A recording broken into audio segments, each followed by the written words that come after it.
We've all seen it before. The meant-to-be moment where two strangers lock eyes across a crowded room. The chase, one person relentlessly pursuing the other until they finally give in. The grand gesture, the rain-soaked confession, the airport sprint, the big dramatic "I've always loved you" speech. And we ate it up because that's what love is supposed to look like, right? Well, not exactly. Pop culture has been feeding us the same love myths for decades, shaping how we see romance, how we expect it to unfold, and worst of all, how we ignore the signs when reality doesn't match the fantasy.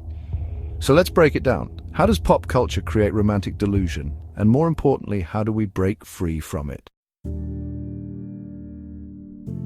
Our brains love a good story. We crave patterns, meaning, resolution, a beginning, middle, and happy ever after.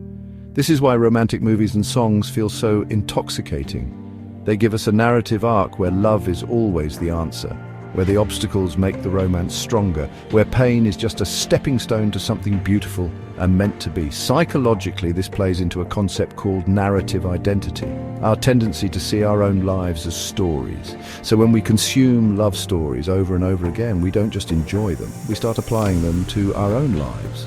We believe that persistence leads to love because the movies told us so. We believe that rejection is just part of the journey because the hero never gives up. We believe that love should feel like chaos and intensity because if it's too easy, where's the passion?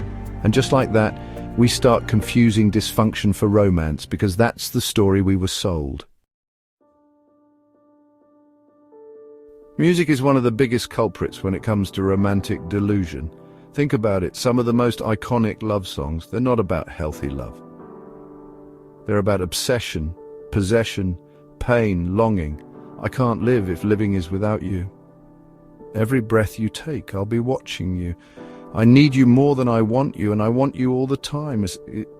These lyrics don't describe love, they describe dependency.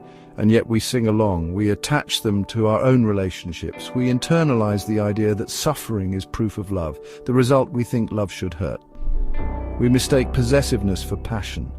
We normalize on-again, off-again cycles because it feels dramatic, and drama means love, right? Except real love isn't a tragic song. Love isn't about holding on no matter what. It's about knowing when to let go. Now let's talk about movies, because Hollywood has been setting us up for failure for decades. Ever noticed how romantic leads always seem to fall in love instantly? They meet once and suddenly it's fate. They barely know each other, but they just feel it. They ignore red flags because destiny. This is what psychologists call the Romeo and Juliet effect, the idea that love is strongest when there are obstacles, when there's tension, when it feels like a fight. And because of this myth, we romanticize love at first sight, the idea that the one is out there waiting, that love is something we fall into, not something we build.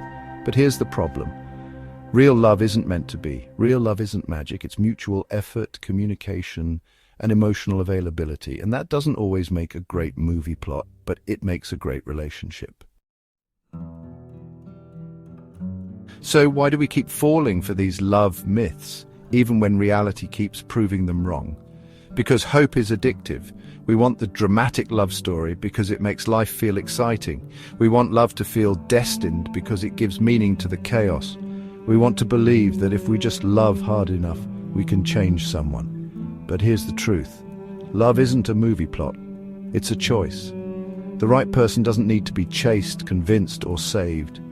The best love story isn't one that makes you suffer, it's one that makes you feel safe. So maybe it's time to rewrite the narrative.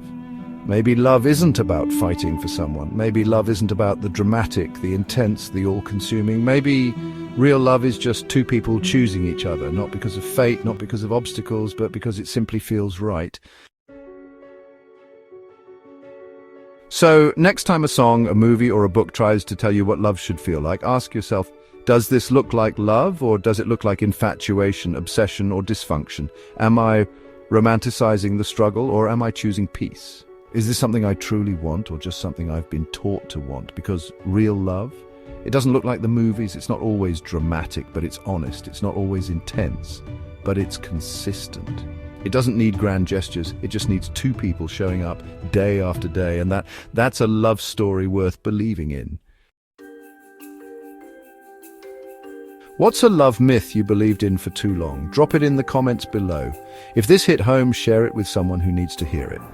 And don't forget to like and subscribe for more deep dives into the psychology of love, culture, and relationships, because understanding love means understanding ourselves first.